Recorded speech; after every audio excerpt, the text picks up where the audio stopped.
Hello and welcome. Now you might be wondering why the screen is pitch black. But hear me out for a second. Close your eyes and envision what I see. You're in a cramped space of rocking dirt where the clang of pickaxes against the hard rock can be heard.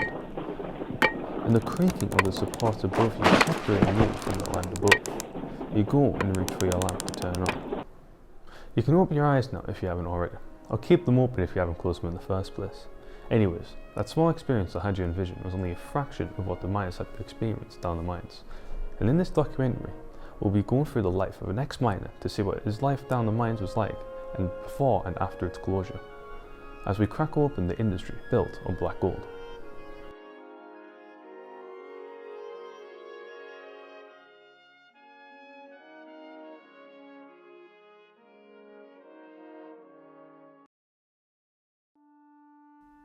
I'm standing here in Easington Colliery, one of many mining villages, and as you can see right behind me is the cage, a remnant of what's left of the pit. As you can see, this amazing grassland used to be one of the greatest pits in the UK. The pit would be on a cliff edge where the mine would span out to about 7 miles out into the sea. While down the mines had to face many hazards such as rockfall, tripping hazards, machine hazards, gas leaks and gas explosions. But despite the risks, the miners braved the dangers and still managed to work in those harsh environments. And speaking of miners, we've got an interview with an ex-miner to see what his life was like down the mines and what an average day of a miner would be like. Well, down the mines, you expect it to be dark and damp and dingy, but some places were like quite alright. They were all whitewashed and whatever, it made it look more presentable, but a lot of people didn't like it, but I found it just a way of life. You get used to it, To start the pit itself, you had to be 15 when I started. To actually go underground, you had to be 16. Training and everything was essential. Nobody could just come off the street and go down the mine where the pit. It wasn't like that. I mean, when I first started, you had to have 10 days at Sion Mining Training Centre just before you could go back to your own colliery to work on the surface. And when you got back to your own colliery, you were under close personal supervision for another 4 weeks. And then later on, before you could go underground, you had to do 6 months underground training. What did we do? I mean, there was a lot of us went out picking, and then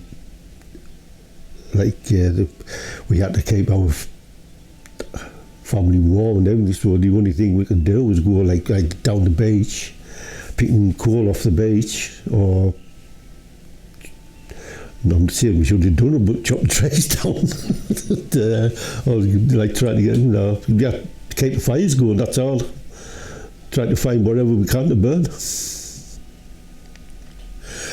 It was strange. Took some getting used to, because I mean that was the way of life around this area. That's all it was. And I mean, a lot of people that it was hard to readjust. Very hard. Like you see, I mean, we left school, straight from school into the pits, and that's all we knew. I was all the day where you got up, had your bait put up, filled your flask, and you were off down there. But like you see, a majority of people walked, because everybody lived within the vicinity of your job, not the way it is now where you've got to travel. But like you see, a lot of people lived within the area, and then you went into the pit baths. But you had 2 sides. There was your dirty side, your clean side, and your dirty side. You go in at the clean end, get your clean clothes off, walk through to your dirty locker, get your pit clothes on, and then you went down, got your you had a cigarette before you go down in the waiting area. Because once that was it, no more after that, because you weren't allowed to take any matches or anything down the pits. So that was your last until you came back out about 8 hours later. And then you would go, after you had your cigarette, you would go along and get your lamp on and get your self-rescuer and pick your tokens up, because you had to have 2 tokens before you could go down. One you gave to the banksman in the cage as you went down, and you the one when he came out. The reason for that being is so they knew who was in the pit at the time in case there was any major incident, and they knew who was down the pit at the time and how they had to look. That's why you pick your tokens up. To be honest, I was disappointed because I enjoyed my job, what I done. I was like devastated, that was it. I knew nothing else. I couldn't, but like I say, I was devastated when they shut down.